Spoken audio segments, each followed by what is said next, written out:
Subscribe करिए short and dictations channel को और दबाइए इस बेल आइकन को ताकि आपको मिले latest updates.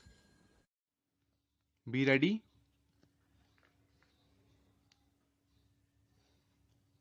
5 seconds. Start.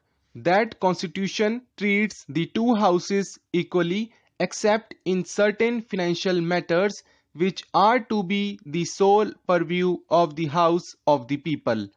In regard to what these are, the Speaker is the final authority.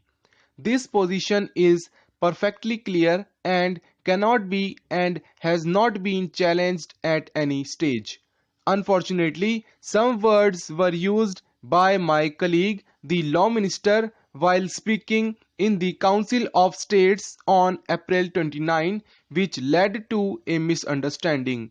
That misunderstanding could have been easily removed by a direct reference to him.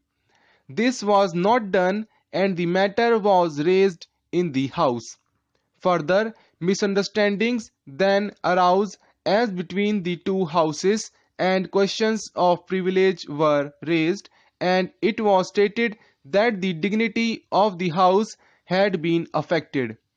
All of us are zealous of maintaining the dignity and authority of this House and of the Speaker who represents this House.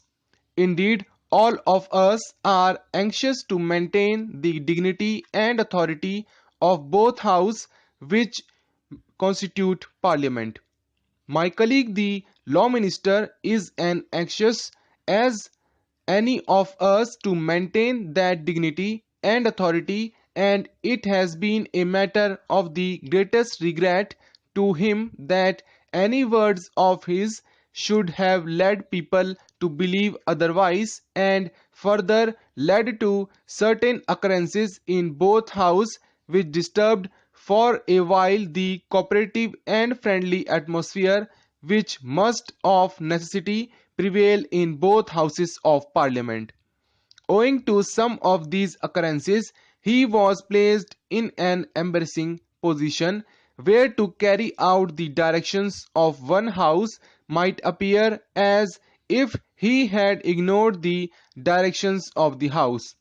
In this dilemma, he might have produced an impression of not having shown the usual consideration which is the duty of every member. But that was far from his intention, and he regrets it and trusts that the House will accept his apology for any mistake which he might have inadvertently committed.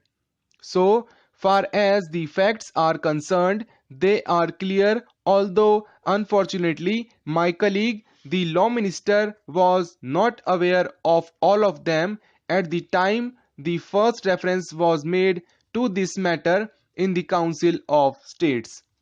It is clear and beyond possibility of dispute that the Speaker's authority is final in declaring that a bill is a money bill.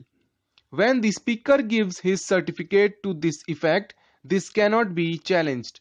The Speaker has no obligation to consult anyone in coming to a decision or in giving his certificate, but he himself decided to ask for the opinion of the Law Ministry here.